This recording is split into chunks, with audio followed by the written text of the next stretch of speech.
اور آپ لوگ جو قریب ہوں تو صرف فاتحہ 41 مرتبہ بسم اللہ کو ملا کے، اور بسم اللہ یوں ملانی ہے، رحیم کی میم کو یا الحمد کے لام سے ملانا ہے، بسم اللہ الرحمن الرحیم مل حمد للہ رب العالمین آمین تک. تو یہ مل حمد للہ، یہ پہلے جو ہے وہ جمشید عالم منیرین بھی طریقہ پوچھا تھا، یہی طریقہ ہے بسم اللہ الرحمن الرحیم مل حمد للہ رب العالمین. اس طریقے سے آپ نے پورا کرنا ہے. تو 41 ٹائم یہ پڑھنا ہے. اول آخر 11 مرتبہ درود شریف پڑھ کے اپنے بدن پہ دم کرے، یا کوئی اور پڑھ کے آپ کے اوپر دم کرے اور پانی 1 کپ دم کر کے آپ کو پلائے. تو یہ 7 دن پابندی سے کر لے، انشاءاللہ ہر قسم کا بخار جو رفع ہو جائے گا. آپ کے پاس زندگی اور حیات ہے تو یہ ساری نعمتوں کا لطف و لذت اٹھا سکتا ہے. اگر زندگی ہی چھن جائے تو ان نعمتوں کا اس کو کوئی نفع نہیں. ایون ہے تشریح نعمتیں، یعنی عبادتوں اور ریاضتوں کی جو نعمتیں ہیں کہ مملوک اپنے مالک کو یاد کرتا ہے، یہ مخلوق اپنے خالق کے سامنے جھکتی ہے، یہ مرزوق اپنے رازق کو ڈھونڈتا ہے. تو یہ ساری کی ساری جو عبادتوں اور ریاضتوں کی نعمتیں ہیں یہ بھی زندگی اور حیات پر مدار کرتی ہیں. اگر انسان کے پاس زندگی اور حیات ہے تو عبادتوں کا بھی لطف اٹھاتا ہے، ریاضتیں اور مجاہدات کر کے اللہ تبارک و تعالیٰ کے راستے کو عبور کرتا ہے، اللہ تبارک و تعالیٰ کا قرب پاتا ہے، انبیاء اکرام علیہم الصلاۃ والسلام کے پیغام کو لے کر اس پیغام کی طرف دوڑتا ہے. لیکن اگر زندگی حیات ہی چھین جائے تو پھر ظاہر ہے کہ عبادتیں ریاضتیں ساری کی ساری رک جاتی ہیں. اور عجیب بات یہ ہے کہ آج انسان ہر نعمت کو تو نعمت سمجھتا ہے، لیکن یہ زندگی اور حیات اللہ تبارک و تعالیٰ نے جو دے رکھی ہے اس کی طرف اس کی نگاہ نہیں جاتی کہ یہ کتنی بڑی نعمت ہے. وہ آنکھوں کی بینائی کو سمجھتا ہے کہ بڑی نعمت ہے، کان کی سنوائی کو سمجھتا ہے بڑی نعمت ہے، زبان کی گویائی کو سمجھتا ہے کہ بڑی نعمت ہے. گویا کہ وہ ایک ایک چیز کو نعمت سمجھتا ہے. اچھا مکان مل گیا کہتا ہے بڑی نعمت ہے، اچھی دکان مل گئی کہتا ہے بڑی نعمت ہے، بیوی بچے مل گیا بڑی نعمت ہے. گویا کہ کھانے پینے کے دسترخوان ہوں، یا پہننے اوڑھنے کے جو لباس ہوں، یا یہ کہ رہنے سہنے کے مکان ہوں، یا بیوی بچوں کے خاندان ہوں، یہ ایک ایک چیز کو نعمت سمجھ کو الحمدللہ و شکر اللہ کرتا ہے. الحمدللہ و شکر اللہ، یا اللہ تیرا شکر ہے تو نے مجھے یہ نیک ساری بیوی عطا فرمائے، یا اللہ تیرا شکر ہے تو نے مجھے بچے عطا فرمائے، یا اللہ تیرا شکر ہے تو نے اتنا خوبصورت مکان عطا فرمایا. ہر نعمت پہ اس کی نگاہ رہتی ہے. لیکن زندگی اور حیات جو اللہ نے عطا کر رکھی ہے کہ اگر یہ زندگی اور حیات چھن جائے تو کوئی نعمت نہیں رہتی، اس کا حیات اور زندگی کی طرف کبھی خیال بھی نہیں جاتا، کبھی وہ سوچتا نہیں کہ یہ بھی کوئی نعمت ہے. جیسے کرونا وائرس آنے سے پہلے لوگ سانس کو کوئی نعمت نہیں سمجھتے تھے کہ انسان جو صبر و سانس لیتا ہے بغیر ارادے کے لیتا ہے، سوتے بھی لیتا ہے، جاگتے بھی لیتا ہے، بولتے بھی لیتا ہے، چپ سکوت میں بھی لیتا ہے، ہر وقت سانس اس کا جاری ہے. اس سے کبھی سوچا نہیں کہ سانس بھی کوئی نعمت ہے. وہ باقی ساری نعمتوں کو نعمت سمجھتا تھا بظاہر، لیکن سانس بھی کوئی نعمت ہے. سانس اندر گیا باہر آیا، کیونکہ اس میں کوئی دخل ہی نہیں، ارادہ ہی شامل نہیں ہے. ہاں آنکھ کے لیے ارادہ شامل ہے، آنکھ کی پتلی ہلاتا تو دیکھتا ہے، کان اگر ادھر لگاتا تو بات سنتا ہے، زبان ہلاتا تو بولتا ہے، قدم بڑھاتا تو چلتا ہے، ہاتھ بڑھاتا تو پکڑتا ہے. تو گویا کہ ان چیزوں کو وہ نعمت سمجھتا تھا.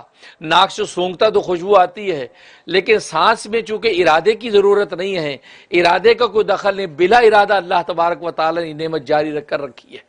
انسان ارادہ کرے نہ کرے اس کو، یہ جو سانس اس کا جاری ہے، اس لیے اس کا کبھی اس طرح خیال ہی نہیں گیا کہ سانس بھی کوئی نعمت ہے، لہذا اسے سانس کی نعمت کا کبھی شکر ہی نہیں کیا. لیکن جب یہ کرونا وائرس، یہ پینڈیمک پھیلی دنیا کے اندر، اور یہ سانس ہی کا مرض، جب یہ سانس اٹکنے لگا کہ جو اتنی روانی سے بغیر ارادے کے آتا اور جاتا تھا، یار یہ سانس اندر نہیں جا رہا، یار سانس باہر نہیں آ رہا، یار انسان آپے سے باہر ہو رہا ہے، بلڈ پریشر اس کا ہائی ہو گیا، بری حالت ہو گئی، اچھلنے کودنے لگا، تنفس. تو گویا کہ اب اس کو پتہ چلا یار یہ سانس کتنی بڑی نعمت ہے. آکسیجن لگاؤ، مصنوعی سانس کو دلاؤ. اب اس کو پتہ چلا یار یہ سانس جو بلا ارادہ بلا اختیار اللہ تبارک و تعالی ہمیں نعمت دے رکھی تھی، یہ تو سب سے بڑی نعمت تھی. اگر یہ نعمت نہ ہوتی تو ہماری آنکھ دیکھنے کا ارادہ ہی نہیں کرتی، یہ نعمت نہ ہو تو کان سننے کا ارادہ ہی نہیں کرتے، یہ نعمت نہ ہو تو زبان بولنے کا ارادہ ہی نہیں کرتی.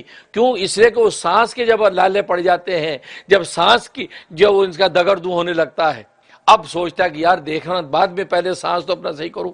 جلدی سے اپنے سانس کو چیک کرتا ہے بھی سانس کا لیول کیا ہے، 93 ہے، 90 ہے، کتنا ہے؟ ارے 90 سے نیچے اگر 70 ہو گیا، 60 ہو گیا، او سانس آپ کا کم ہو رہا، نبض گر رہی ہے. تو معلوم ہوا کہ یہ پینڈیمک جو اللہ دنیا کے اندر ایک دم پھیلا دیا، کیونکہ جو کچھ ہوتا ہے یہ اللہ کی تکوینی حکمت سے ہوتا ہے۔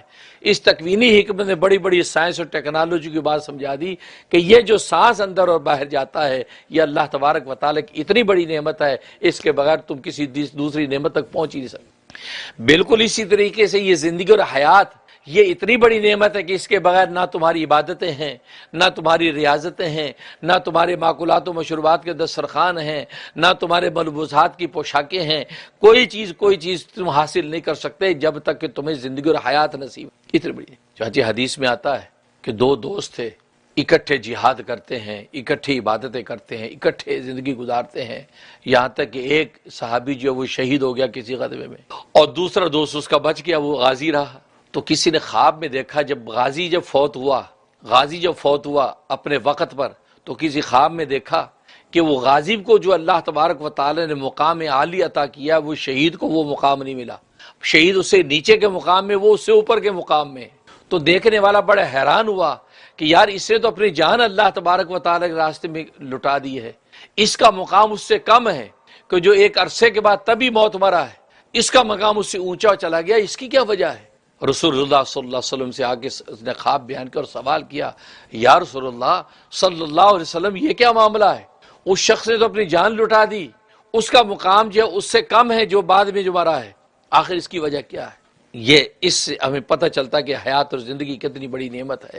نبی کریم صلی اللہ علیہ وسلم فرمایا کہ وہ شہید کی شہادت کے بعد اس کا دو جو جتنے عرصہ زندہ رہا، اس زندہ رہنے کے عرصے میں جو اس نے نمازیں پڑھی ہیں، خدا کو یاد کیا ہے، ذکر و اذکار کیے ہیں، اور دین کی خاطر اسے اور جو مجاہدات اور ریاضتیں کی ہیں، وہ شہید وہ کہاں سے لائے گا؟ وہ ساری کی ساری جو چیزیں پلس اس کو ملی، اس کی وجہ سے وہ شہید سے بھی آگے بڑھ گیا۔ یہ محض اس زندگی کی وجہ سے، جو زندگی کی دولت جو اس کو ایک عرصہ نصیب ہوئی، اس کے اندر اس نے جو عبادتیں کی ہیں، اللہ تبارک و تعالیٰ کو یاد کیا، تو نبی کریم صلی اللہ علیہ وسلم فرمایا کہ اس وجہ سے وہ اس اپنے شہید ساتھی سے آگے نکل گئے۔ یہ زندگی اتنی بڑی ہے۔ اس لیے نبی کریم صلی اللہ علیہ وسلم فرماتے ہیں، صحیح بخاری کی حدیث ہے کہ دو نعمتیں ایسی ہیں، ان دو نعمتوں کے بارے میں لوگ دھوکے میں ہیں، دو نعمتوں کے بارے میں لوگ دھوکے میں ہیں، ایک صحت کی نعمت اور دوسری فرصت کی نعمت۔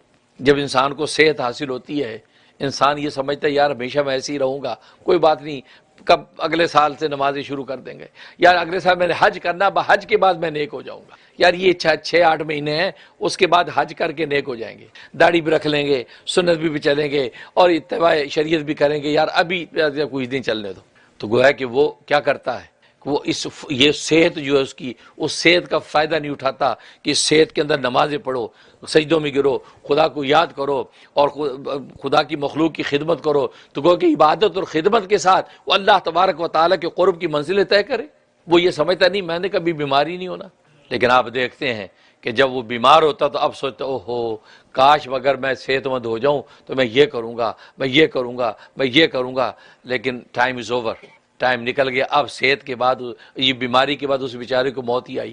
کتنے اس پینڈیمک کے اندر، کرونا وائرس کے پینڈیمک چلتے چلتے لوگ دنیا سے چلے گئے، وہ سوچ سکتے تھے کہ ہماری موت آ جائے گی، ہمیں یہ جو ہے وہ وائرس لگ جائے گا۔ تو کہنے کا مقصد یہ ہے، تو یہ فرمایا صحت کے بارے میں دھوکہ کھاتا، وہ سمجھتا میں ہمیشہ صحت مند رہوں گا، یہ غلط۔ اس لیے امام اعظم ابو حنیفہ رحمہ اللہ تعالیٰ فرماتے ہیں کہ جوانی 40 سال تک چلتی ہے، 40 سال تک آپ گویا کہ جوان ہیں، لیکن 40 کے بعد بڑھاپا شروع ہو جاتا ہے، گویا کہ وہ نیچے نزول کی طرف، 40 تک یہ عروج پکڑتا ہے، اوپر جاتا ہے، 40 کے بعد یہ نزول کی زندگی یعنی بڑھاپا شروع ہو جاتا ہے 40 کے بعد۔ اور ہماری حالت تو یہ ہم 50 تک بھی ہم جوان ہیں، 50 تک بھی ہم کہتے ہیں میں بالکل بھلا چنگا تگڑا ہوں بھائی، نہیں، حالانکہ 40 کے بعد بڑھاپا شروع ہو گیا ہے، وہ نیچے آنا شروع ہو گیا ہے۔ نتیجہ باوجود اس کے ایکسرسائزوں کے، باوجود اچھی خوراکوں کے، اس سے وہیں پہنچ رہا ہے، کیونکہ ظاہر ہے کہ اندر کی جو جینز ہے، اندر جو طبی جو اللہ تبارک و تعالی نے انسان کے اندر چیزیں رکھی ہیں، وہ تو ظاہر وہ ڈھلیں گی، سارے آرگنز ڈھلنا شروع ہو جاتے ہیں، کمزور ہونا شروع ہو جاتے ہیں، لہٰذا 60-70 سال کے اندر جو ہے انسان جو بوڑھا ہو جاتا ہے۔ تو فرمایا صحت کے بارے میں لوگ دھوکہ کھاتے ہیں، اور دوسرا فرمایا فرصت، انسان کو آج فرصت ہے کہ اللہ کو یاد کر لے، آج فرصت ہے کہ نمازوں میں سجدے دے، آج فرصت ہے کہ نبی کی سنتوں کی اتباع کر لے، آج فرصت ہے کہ خدمت خلق کر لے۔ وہ یہ سمجھتا کوئی نہیں، آج یا کل، آج سے کل سے کریں گے، حالانکہ ان کو پتہ نہیں ٹمارو از نیور کم، کل کبھی نہیں آتی، کل آتی وہ آج بن جاتی ہے، کل آتی پھر آج بن جاتی، کل تو آتی نہیں کبھی، تو لیکن یہ اس دھوکے میں رہتا ہے یار کل سے کریں گے، یار کل سے کریں گے. نتیجہ کیا ہوتا ہے؟ وہ فرصت کے لمحات اس کے نکل جاتے ہیں. کوئی ایسی آفت آتی ہے، اتنا بزی اور مصروف ہو جاتا ہے کہ وہ خدا کو یاد کرنا تو دور کی بات، کسی مخلوق بلکہ اپنے بیوی بچوں کے قابل بھی نہیں رہتا، کیونکہ فرصت کے لمحات اس کی اب آفتوں کے اندر گر گئے ہیں. اس لیے نبی نے فرمایا کہ یہ دو نعمتیں ایسی ہیں، اس میں لوگ دھوکہ کھا جاتے ہیں. لہٰذا جب صحت ہو تو اس سے اچھا موقع نہیں ہے کہ زیادہ سے زیادہ اللہ تبارک و تعالیٰ کی یاد کے اندر اپنے آپ کو لگائے، نمازوں کے اندر لگائے، اطاعت کے اندر لگائے. اور مزے کی بات، صحت کی حالت میں جتنی عبادتیں کرتا ہے، جتنے ذکر و اذکار شروع کرتا ہے، اور جب بیمار ہو جاتا ہے یا بڑھاپے کی وجہ سے کمزور ہو جاتا ہے تو اللہ تبارک و تعالیٰ اس کی ان عبادتوں اور اذکار کو روکتے نہیں ہیں، وہ اسٹل اسی طرح لکھتے رہتے ہیں. کیونکہ گویا کہ ایسا ہوتا ہے کہ بڑھاپے اور اس بیماری میں اللہ تبارک و تعالیٰ اس ذکر اذکار کی پینشن شروع کر دیتے ہیں. جیسے تمہاری اداروں میں پینشن ہوتی، بوڑھا ہو گیا ہے چلو اس کی پینشن جاری کر دو، لہذا پینشن تو پھر بھی پرسنٹیج کے حساب سے تھوڑی ملتی ہے آپ کو، لیکن اللہ تبارک و تعالیٰ اس کو 10 گنا بڑھا کے دیتے ہیں کہ یار یہ جب بیمار نہیں تھا، صحت مند تھا، تہجد پڑھتا تھا. فرشتوں سے کہتے اس کا اب بھی تہجد لکھ، کیونکہ اگر صحت مند ہوتا تو تہجد پڑھتا، فرشتے پھر بھی تہجد لکھ رہے ہیں. یہ اتنے لاکھ دفعہ اللہ کا نام کا ذکر کرتا تھا، لیکن بیمار ہو گیا، بیماری کے زمانے میں نہیں کر پا رہا ہے. اللہ تبارک و تعالیٰ فرشتوں سے کہتے اب بھی اس کا ذکر لکھو، کہ اگر صحت مند ہوتا تو یہ ذکر کرتا. آپ اللہ کی لطف عنایت کو دیکھیے تو گویا کہ اللہ تبارک و تعالیٰ صحت کی حالت میں جو آپ نیکیاں شروع کر لیتے ہیں، بیماری کی حالت میں اللہ تبارک و تعالیٰ ان کو جاری و ساری رکھتے ہیں. وہ گویا کہ پینشن آپ کی جاری ہو جاتی ہے. بڑھاپا اگر آ گیا تو بڑھاپے کی وجہ سے بہت سی اگر عبادات نہیں کر پاتے ہیں، اللہ تبارک و تعالیٰ ان عبادات کا اجر و ثواب اس کو لکھتے رہتے ہیں. اور دوسرا فرصت کے لمحات کے اندر جو موقع آیا کر ڈالو. آج نیکی کا خیال ہے فوراً نیکی کر لو، یہ نہ سوچو چلو یار کل سے شروع کریں گے یا پرسوں سے شروع کریں گے، یار عید کی دن سے شروع کریں گے، رمضان آ جائے رمضان سے شروع کریں گے. نہیں، اس لیے کہ آپ کو اگلے سانس کی خبر ہے، یہ پتہ نہیں. اور میں نے بتایا کہ جیسے کورونا وائرس نے آ کر تو پوری دنیا کو بتلا دیا یہ سانس جو آپ اندر گیا ہے یہ باہر آئے گا بھی کہ نہیں، کچھ خبر نہیں. اور ہوا سانس اندر گئی تو باہر آئی نہیں، باہر آئی تو پھر اندر گئی نہیں. تو گویا کہ اس بین الاقوامی عالمگیر بیماری نے اور اسباق دینے کے ساتھ یہ سبق ضرور دے دیا کہ انسان کی جو سانس ہے یہ اتنی بڑی عبادت ہے، اتنی بڑی نعمت ہے، اتنی بڑی نعمت ہے کہ انسان کوئی نعمت اس تک پہنچ نہیں سکتا. کیونکہ اس بیماری پہ پتہ چلا یار سانس بری. اور اللہ تبارک و تعالیٰ نے اسے ملائکہ کے لیے عبادت کو سانس بنا دیا ہے. جیسے سانس لیتے لیتے ہم تھکتے نہیں ہیں، ملائکہ بھی اللہ کی عبادت کرتے کرتے تھکتے نہیں ہیں. اب دیکھو سانس لیتے کوئی نہیں تھکتا. کوئی کہ یار 15 گھنٹے سے سانس لے رہا ہوں، میں سوچا ارے گھنٹہ آرام کر لوں، پھر لمبا آرام ہو جاتا ہے، کوئی آرام نہیں کرتا. دیکھتے دیکھتے تھک جاتا ہے، سنتے سنتے تھک جاتا ہے، بولتے بولتے تھک جاتا ہے، سوتے سوتے تھک جاتا ہے، چلتے چلتے تھک جاتا ہے، گویا کہ سونگتے سونگتے تھک جاتا ہے، لیکن سانس لیتے لیتے تھکتا نہیں ہے. اور نہ کبھی کہتے یار میں بڑا تھک گیا ہوں سانس لیتے لیتے. اس کا مطلب ہے کہ اللہ نے ایسی غیر اختیاری نعمت عطا کی ہے، اس کو لوگ نعمت نہیں سمجھتے. تو بالکل اسی طریقے یہ زندگی جو ہمیں اللہ نے عطا کی ہے، اس کو بھی ہم نے ایسے سمجھا کہ یار بس ٹھیک ہے یار بس سب کو ملی ہوئی ہے. نہیں، یہ زندگی اللہ نے کسی مقصد کے لیے دی ہے. اور مقصد کیا ہے؟ سعادت دارین حاصل کرنا. دارین کی سعادت، ایک دار دنیا ایک دار آخرت ہے. ان دونوں کی سعادتیں حاصل کرنے کے لیے اللہ تبارک و تعالی نے ہمیں زندگی عطا فرمائی. یہ نہیں کہ دار آخرت کی سعادت آپ حاصل کریں، دنیا کی سعادت حاصل نہ کریں. دین اسلام اس کا بھی حامی نہیں ہے. وہ کہتا نہیں دنیا کی بھی سعادت آپ حاصل کریں، آخرت کی بھی سعادت حاصل کریں.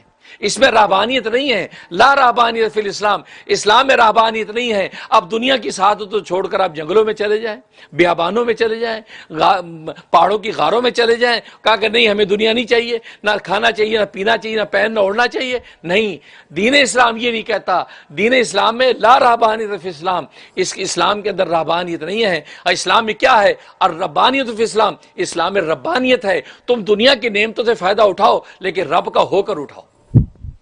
یہ ربانی نہیں بننا. تمہیں عیسائیت کی طرح تمہیں ربانی بننا ہے. اپنے رب کا ہو کر تم کھاتے پیتے بھی نظر آؤ، پہنتے اوڑھتے بھی نظر آؤ، چلتے پھرتے بھی نظر آؤ، سیر و تفریح کرتے بھی نظر آؤ، ہنستے بولتے بھی نظر آؤ. لیکن اس ساری حالت میں تم کیا ہو؟ ربانی ہو. رہبانی نہیں ربانی ہو. تم معقولات و مشروبات کے لطف و لذت والے دسترخوانوں سے فائدہ اٹھاؤ، لیکن کھانے سے پہلے کہہ دو بسم اللہ وعلی برکت اللہ تعالی، بسم اللہ الرحمن الرحیم کہہ دو. اور جب کھانا کھا چکو تو کھانے کے بعد کہہ دو الحمدللہ الذی اطعمنا وسقانا وجعلنا من المسلمین. یہ کہہ دو تمہارا پورا کھانے کا جتنے پروسیس گزرا ہے یہ سارا تمہارا ربانی حالت میں گزر جاتا ہے. تم اپنے رب کے ہو کر کھا رہے ہو.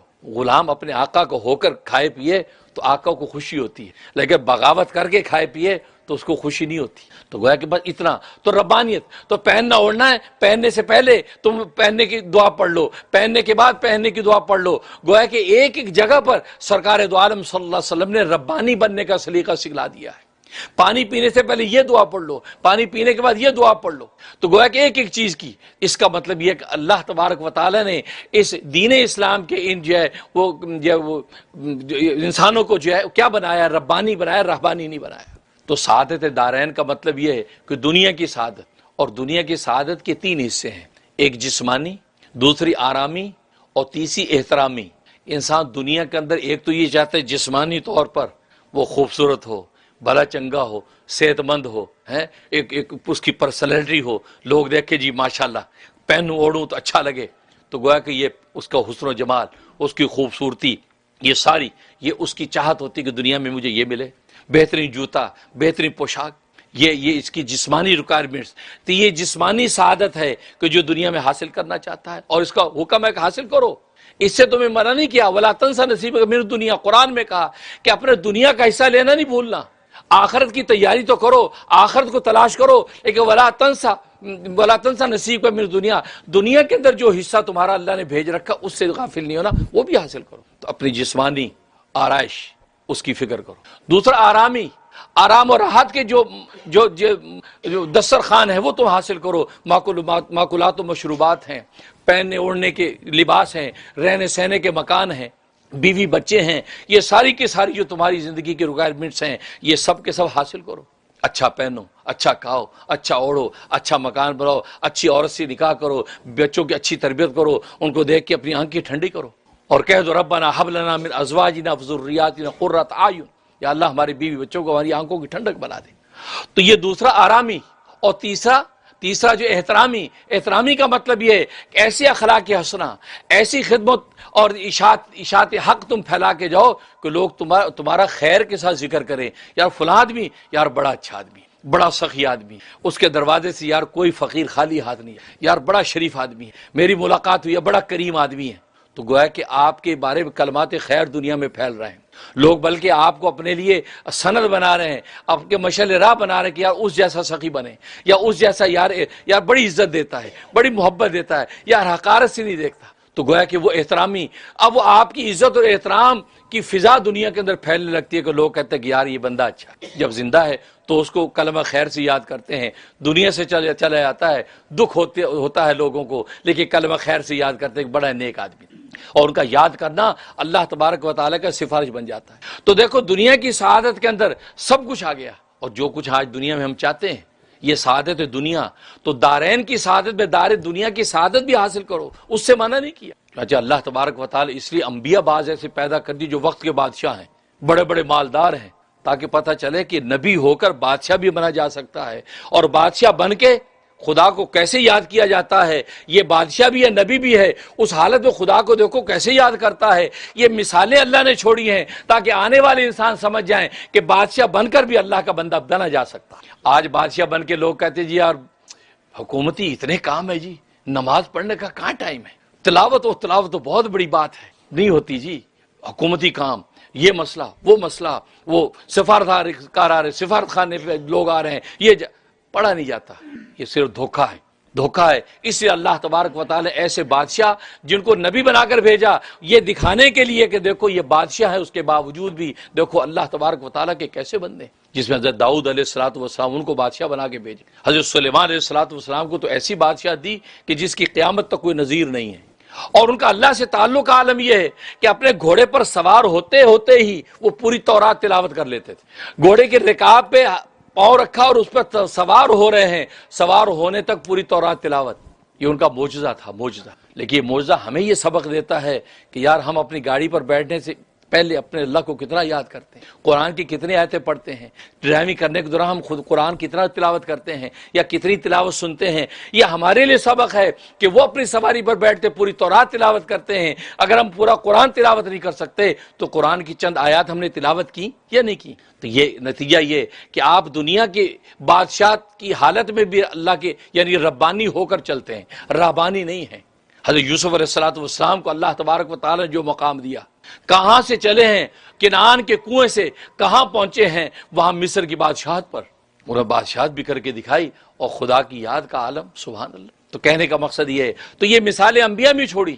پھر یہ کہ پھر مالدار نبی پیدا کی، حضرت شعیب علیہ السلام مالدار نبی، کاشتکار نبی، بڑے ذمہ دار قسم کے نبی، ان کو اللہ تبارک و تعالی ایسا عطا فرمایا. حضرت ایوب علیہ السلام کو بڑے ذمہ دار قسم کے، جاگیردار قسم کے نبی، مال و دولت عطا کیا. آج اگر کوئی جاگیردار کہے یار مجھے نماز پڑھنے کا موقع نہیں، اجے روزہ رکھنے کا موقع نہیں، یہ جاگیرداری کا بڑا کام ہے جی، اجی کاشتکاری کا بڑا کام ہے، یہ کھیت دیکھنے پڑتے ہیں یا مزاروں کو دیکھنا پڑتا ہے یا مزاروں کی ڈیوٹیاں لگانی پڑتی ہیں. نہیں، انہوں نے بھی سب کیا، لیکن وہ کیسے؟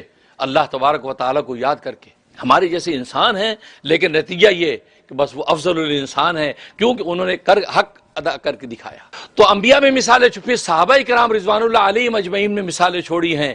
صحابہ کے عثمان غنی رضی اللہ تعالیٰ جیسے صحابی، عبد الرحمن ابن عوف جیسے صحابی، مالدار صاحب. تو کہنے کا مقصد ہے تو سعادت دنیا کی جو یہ سعادت ہے یہ بھی حاصل کریں، اس سے محروم نہ ہو. اس لیے قرآن نے بھی کہا دنیا کا جو حصہ تمہارا مقدر کیا گیا ہے وَلَا تَنْسَ نَصِيبَكَ مِنَ الدُّنْيَا، اس کو تم بھلاؤ نہیں، وہ بھی حاصل کرو، اس کو اگنور نہیں کرو.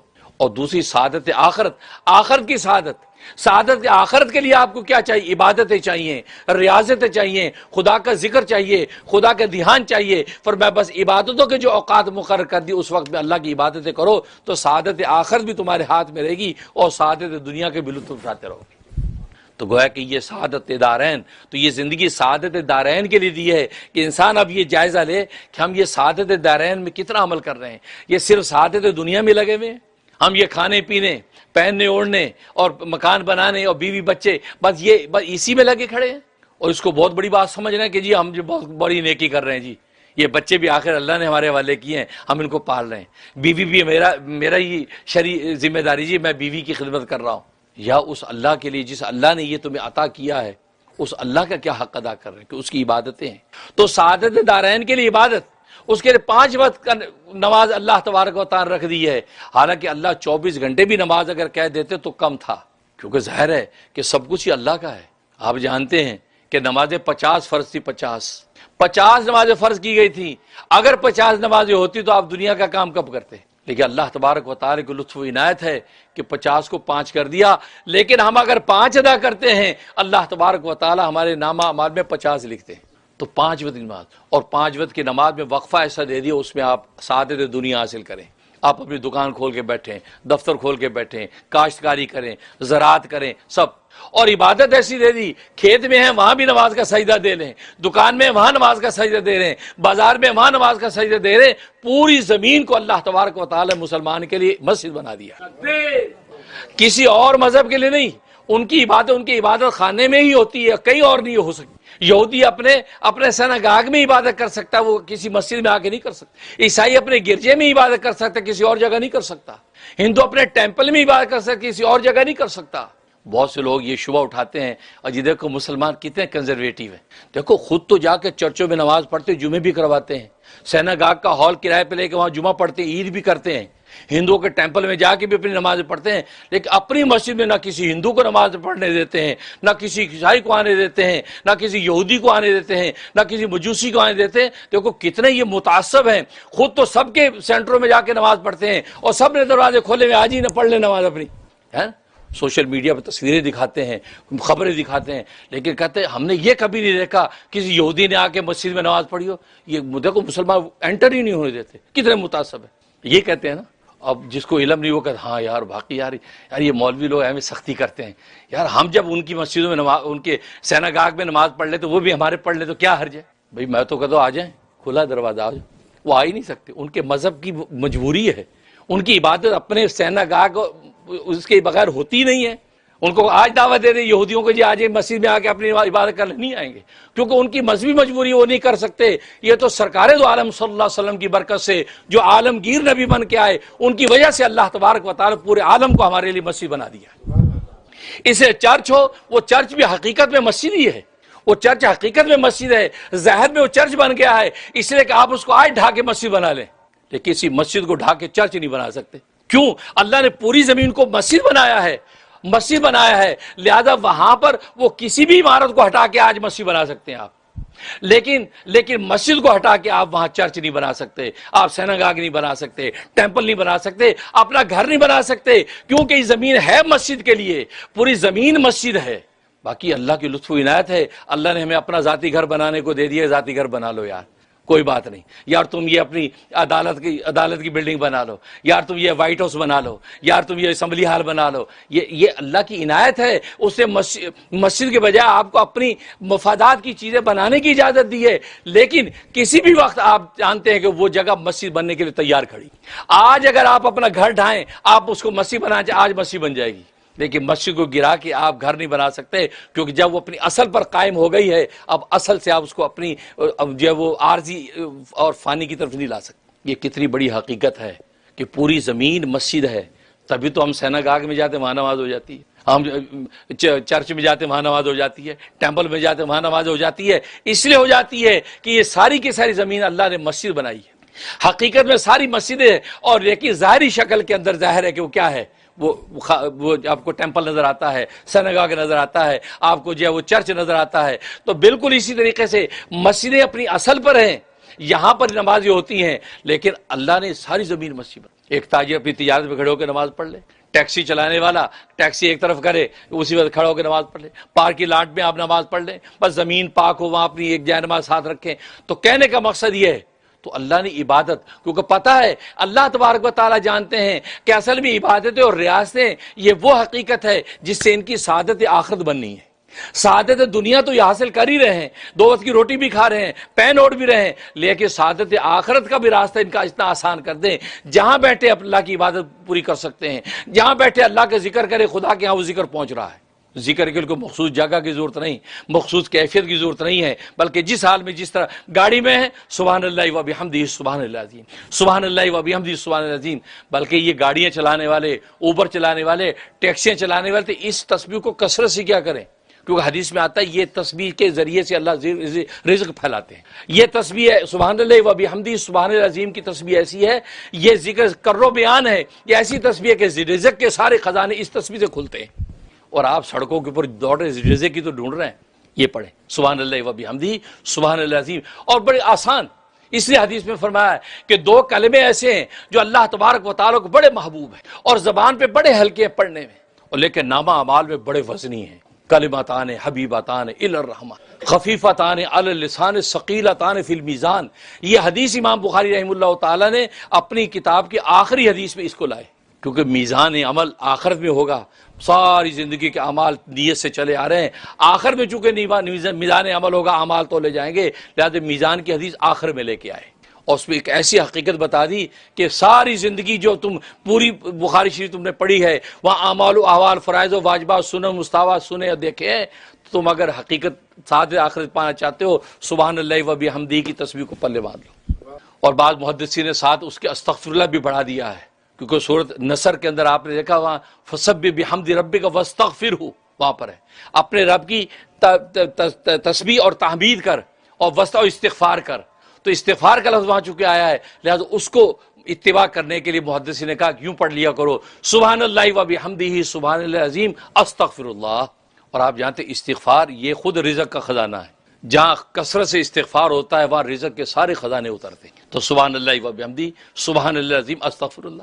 تو دیکھو سعادت دنیا اور سعادت آخرت دونوں کو بالکل پیرلل لے کے چل رہا ہے دین اسلام، یہی دین اسلام کا کمال ہے اور یہی اس کی عالمگیریت ہے۔ اس کمال کے ساتھ دنیا کو کوئی مذہب نہیں چل سکتا، ہر مذہب کے اندر کہیں نہ کہیں نیگیشن موجود ہیں، تعصب موجود ہیں، دیواریں کھڑی ہوئی ہیں، یہ کر سکتے یہ نہیں کر سکتے، یہ کر سکتے یہ نہیں کر سکتے۔ نتیجہ کیا ہوتا ہے؟ نتیجہ یہ کہ آپ جانتے ہیں یہودیت ہے مثلا مثال کے طور پہ، اور یہودیت میں جب عورت کی شادی ہو گئی اب اس کی ٹنڈ ہو گئی، وہ بال نہیں رکھ سکتی، وگ استعمال کرے گی، سر کی ٹنڈ ہے۔ بھائی جو عورت کا حسن تھا زلفیں وہی کاٹ دیا آپ نے، کیونکہ شادی ہوگی لہذا بال کاٹ دو۔ مجھ سے زیادہ آپ کو پتا ہوگا یہودی عورتوں کے بال نہیں ہوتے، یہ ویگیں استعمال کرتی۔ ان کا مذہب یہ مطلب یہ کہ جو خوبصورتی عورت کی فنا ہو گئی، وگ کے ذریعے خوبصورتی، اللہ نے اس زلف عورت کا حسن دیا تھا، چونکہ حدیث میں آتا ہے ایک فرشتوں کی جماعت عرش الہی کے ارد گرد گھومتی ہے اور یہ تسبیح پڑھتی ہے، سبحانہ من زین الرجال باللوحا، پاک ہے وہ ذات جس نے مردوں کو داڑھیوں کی زینت بخشی، جس نے مردوں کو داڑھیوں کی زینت بخشی، وزین النساء بالزوائب، جس نے عورتوں کو زلفوں کے ساتھ زینت بخشی، عورتوں کی لمبی زلفیں اس کے لیے حسن بنا دیا، اور مردوں کے لیے داڑھی یہ اس کے لیے وقار و خوبصورتی بنا دی۔ فرمایا کہ پاک ہے وہ ذات جس نے مردوں کو داڑھیوں کے ساتھ زینت بخشی ہے اور جس نے عورتوں کو زلفوں کے ساتھ۔ اب یہودیت میں آپ آ کے دیکھ لیں تو مطلب ہے شادی عورت کی ہوئی تو ٹینڈ ہو گئی، مطلب یہ، اور کتنی مثالیں دے سکتے ہیں، لیکن ایک مثال میں دے رہا ہوں۔ لیکن دین اسلام نے سعادت دنیا حاصل کرنے کے لیے فرمایا عورتیں اپنی خوبصورتی اختیار کریں۔ یا تو حکم ہے مرد گھر آئے، عورت اپنی زیب و زینت کرے، اپنے آپ کو سنوارے تاکہ مرد اس کو دیکھے تو اس کو اچھی لگے، ایسی اچھی لگے۔ اور بلکہ حدیث میں فرمایا ہے وہ عورت تو جنتی ہے کہ اس کا شوہر جب اس کو اللہ حافظ کر کے اپنے کام پہ جائے تو اس کا دل عورت کی مٹھی میں رہے سارا دن، مطلب اتنی خوبصورتی کا اس کو الوداع کرے، اتنی محبت سے رخصت کرے، اتنی اپنی آن بان کے ساتھ رخصت کرے کہ اس کے دماغ میں اپنی بیوی کے علاوہ کوئی دوسرا نظر ہی نہ آئے۔